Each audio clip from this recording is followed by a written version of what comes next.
Hello and welcome to the Survivor's Guide to Life podcast, episode 126, and it is a new year.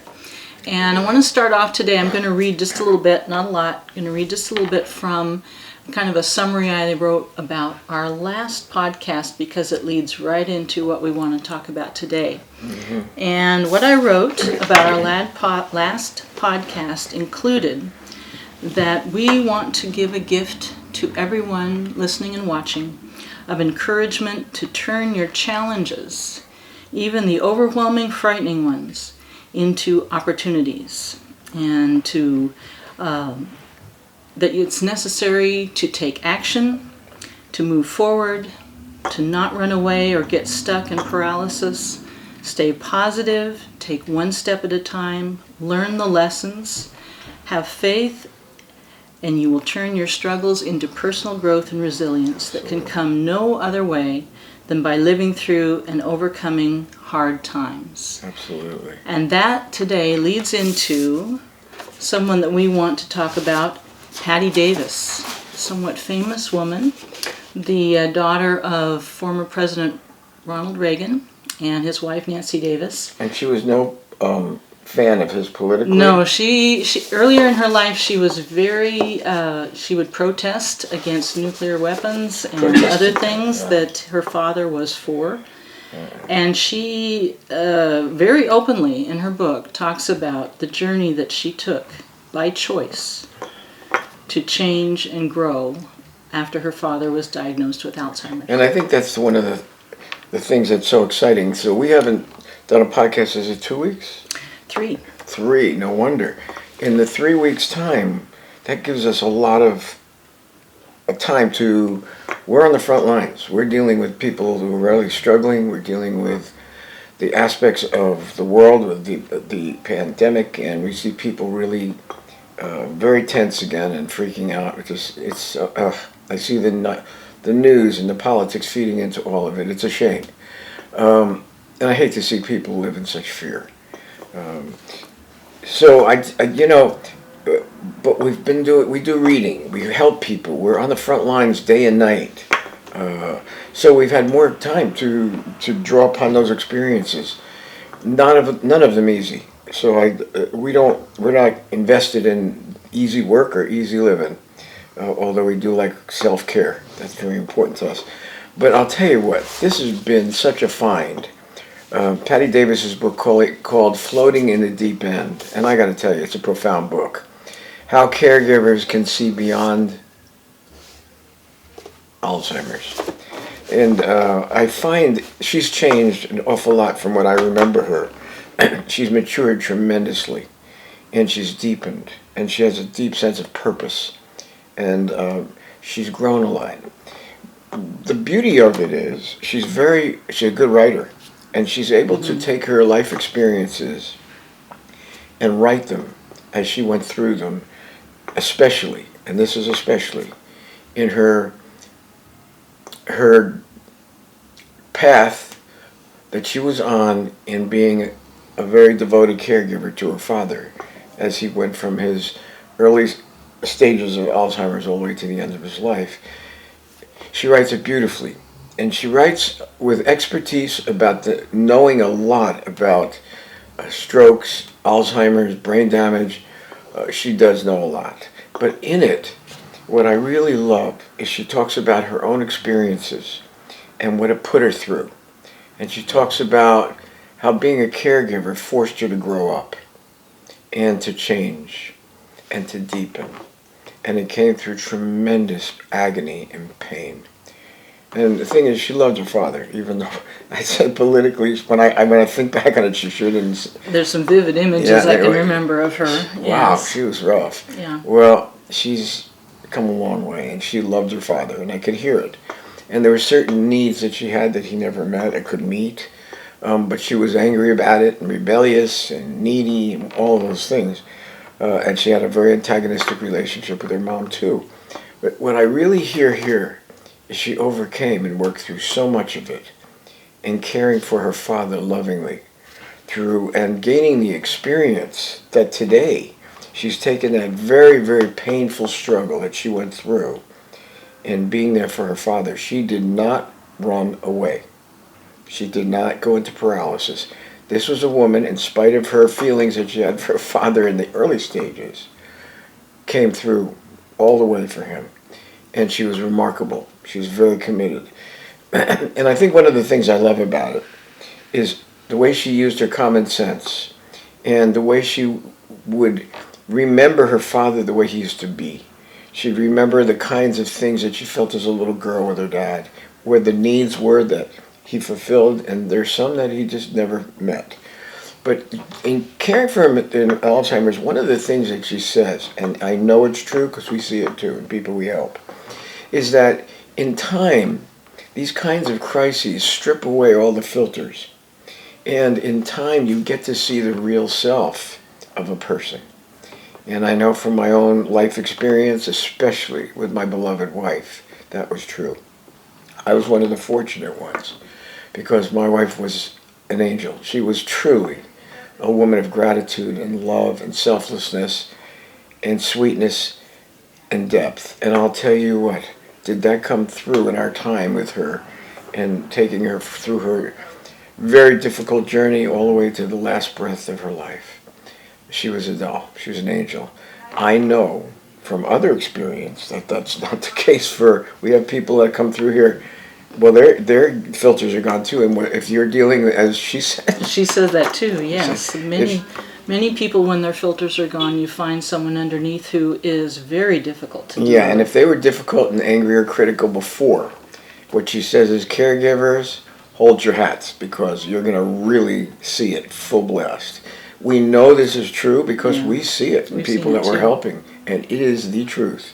She speaks truth, though, with compassion and love. She really does. It has that ring of truth when she's writing that we can recognize because we've gone through so many similar things.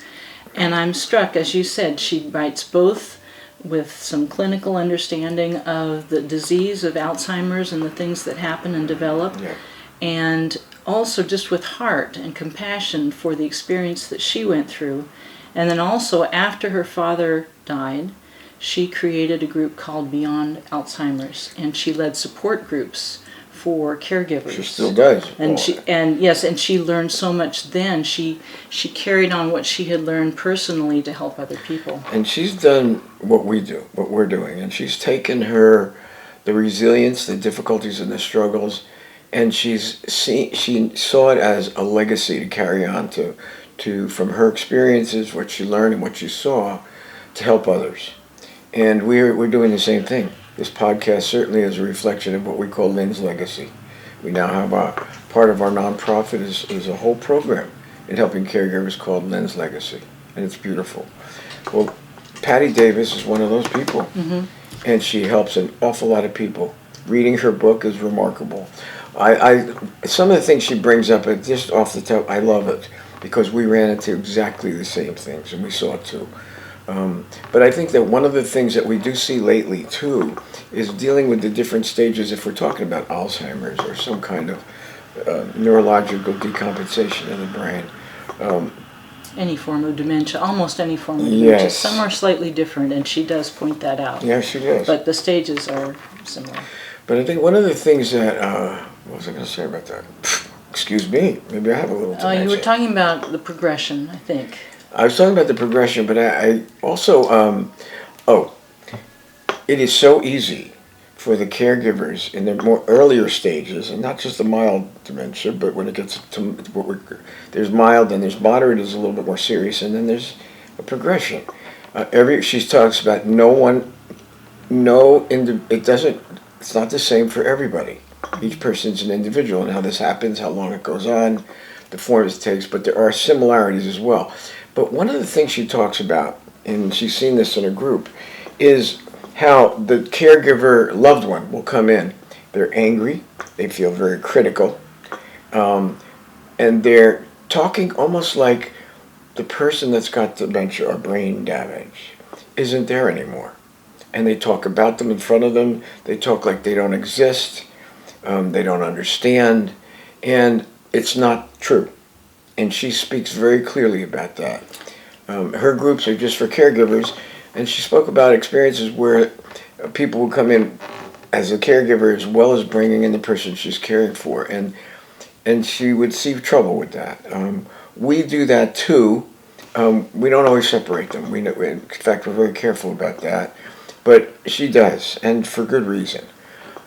She has a sensitivity to dealing with caregivers that are in bad shape, who are burned out, who are angry and in denial and confused, and how they just vent in these groups thinking that's therapeutic, right in front of the person that has the dementia. And it's so insensitive, and we agree with her 100%. We know it's true. And we also know it does happen.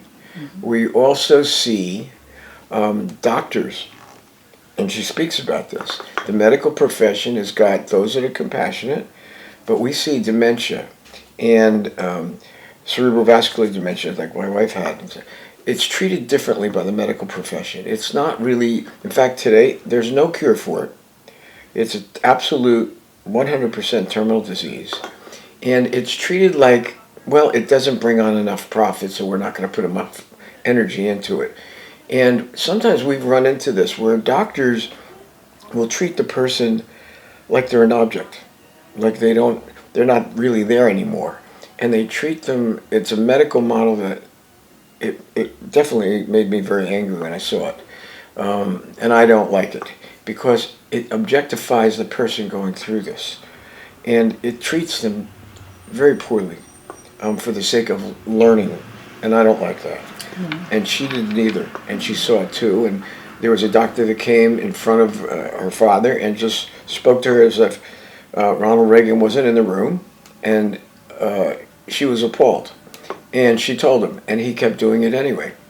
And she was angry, and she says, you know what, my father's in the room, and he does hear you, and you're treating him like he's not here. And she says, I don't accept that whatsoever. One thing she said early in the book, in the introduction, was that she decided to think of her father's soul and believe that his soul did not have Alzheimer's, and that the essential part of him was still there. And I agree with her. And she was not talking about she wasn't being a proselytizing spiritual person. But it was something that she came to realize. We saw the same thing. And we treated, and we still do, we relate to the person, not just the disease, but we know there's a part of them that does understand, that does feel. And we really pay attention to that and relate to that and respond to that. We've seen other helping organizations, who I think a lot of, treat the person even when they're still alive, almost like they're dead. And caregivers are tired, and they're burned out, and they don't have their needs met anymore, which all of us who've been through this can understand. And they're encouraged to go have an affair. And frankly, that turned my stomach, because these people were still alive, and it was dishonoring them. Now, I know we can get a lot of reaction from large organizations that deal with Alzheimer's and dementia and all that. And I know, because I've sat through these groups, I've heard it, and not only heard it, but I stood up to it, and I felt exactly the same needs as anybody else. But to think that it's okay to go have an affair for self-care while the person is still alive is so dishonoring and so disrespectful, and treating them like they don't exist anymore and they don't have a soul. I personally find that absolutely repulsive. And yet I know I've heard it in more than one group and more than one of these well-established helping organizations. I've heard it in these facilitated groups. Mm-hmm. And I don't agree with it at all. And I want to state that outright. Now, after the person's gone, that's a different story, of course. But to do that when the person's still alive is so disrespectful. There was one other thing she mentioned about, among many things, about caregivers, and you're talking about self-care. She points out that many caregivers feel that they should not go out and enjoy themselves. Oh, it's hard on. That they must make sacrifices because the person they're caring for can't go out and have fun now, and so maybe they shouldn't either. And she made a very clear explanation of how she sees it differently than that. And she's right, but I've been through it, and I got to tell you, what she's talking, and she's right. I just want to say that it is so difficult. And I'm a person that believes in self-care, so you don't burn out, so you can be refreshed to help the person. But I got to tell you, the idea of going out and having fun and enjoying myself was a very difficult task. To get a respite, to go to ride my horses, to do different things, absolutely. But there was a burden that I carried in my heart about my wife, and that's just a fact. And going out and having fun and enjoying myself and knowing, well, you didn't create the dementia, it's not your responsibility. I never got there. I'll just say that. Patti, I know you're right. I just wasn't a person that ever got that far. We were able to turn our struggles, though, into a new kind of resilience and insight and awareness and an ability to become, speaking for myself, more selfless than I ever thought possible. And each one of us, as we worked with my wife and we were working with others, went through our own changes. It's funny, I was invited to a barbecue last week at a ranch, and I met a fellow that was a paramedic, a firefighter from Sacramento, a nice guy, and his wife was also involved in it, and he also was an arson investigator, nicest people. And we talked about how hard it is for caregivers of any kind to take care of themselves, and how important it is, and yet how easy it is not to do it, because the things we're dealing with, the people we're dealing with, are in such bad shape. It's very hard to think about ourselves when you're seeing them in such bad shape, suffering, dying, sick, struggling. It's a very tough deal to do. It is so easy to forget ourselves, and that's the beginning of trouble. It really is, because we as caregivers need the energy and the refreshment to be able to come back and give 100% of ourselves to the people in need. And I can tell you, it's a challenge. It's an ongoing challenge, and it's very difficult. Patti talks about it a lot in her book, how important it is. And she talked about her own, what I love about it is, she talked about the clinical issues that are coming up that she's very aware of. But she talked about it from her own experience, her own journey. Mm-hmm. And it's very personal, it's beautifully stated. She can write about what she felt and what she went through beautifully. She's eloquent. She's and a very, very, yeah. a very different, I mean, I wish everybody wrote like this. It was so beautifully done. We are getting close to the end. Already? I know it just goes, it goes right by. That is fast. So I know I want you to have a chance to kind of leave people with something, and I know you want to say hello to... Edgar. He has a new restaurant in Petaluma. And the reason I'm bringing this up is he's one of our fans. I didn't know that. Has a new restaurant called Bistro 201. Bistro 201, Peruvian cuisine. And it's good. It's not a fancy place, but food's good. But Edgar came up to me and started talking to me about listening to our podcast every day on his way to work. And he was relating to me, and I was caught off. He really takes it seriously. Yeah. And the reason is he knows part of his family are caregivers. Oh. But he was so sincere and so interested. And I told him, okay, Edgar, I'll tell everybody about your place. Yes. Anyway, Edgar, here you are. And the food is good, too. It is good. Yeah. It's very good. Very good. They do a beautiful job. Anyway. So, good. We said hello to Edgar. Mm-hmm. Is there anything more you'd like to say before we sign off? Well, I'm sorry this is so short. See, that's what happens when you wait 3 weeks to do these. I got so much. Yeah. And I wish that I could remember all the detail of this book, because she speaks We'll come back to it. I'm sure we'll be talking about this again. Yeah, she really does. This is probably one of the more important books that we've come across in the last 2 years. This and the Type R Transformational Resilience book. Yeah. Those two, I think, have been so valuable for what we do. Yes, and I wish we had more time with you today, because this is something we've been although we struggle, and we become tired from the kind of work we do and the struggles that people are having, we're devoted and dedicated. And this has been going on since my wife was sick, during the time she was sick. You know what I learned about giving? The real giving, the loving giving, involves sacrifice. And it involves giving when you're going through plenty yourself. And yet you're able to put it aside somehow and help others. And we've been able to do that. And I think through it all, we've gained a great deal of strength and purpose and understanding that we didn't have before. I agree. I want to thank my wife. Her picture is over there. You can't see it, but I got it all. I just want to say one thing. We finally have taken the room that Lynn was in, that we took care of her in, that she passed away in. And we finally, today, have started moving in some new furniture, and we're going to make it beautiful. And I got to tell you, for 9 months to go past that room has been pretty grief triggering. But it's time to do it in a new way. And I want to say I'm very excited and grateful to her and to God. I'm a believer in God. And all the wonderful people that we work with and teams that were all very invested. And we know the need and we want to respond. We're here for you.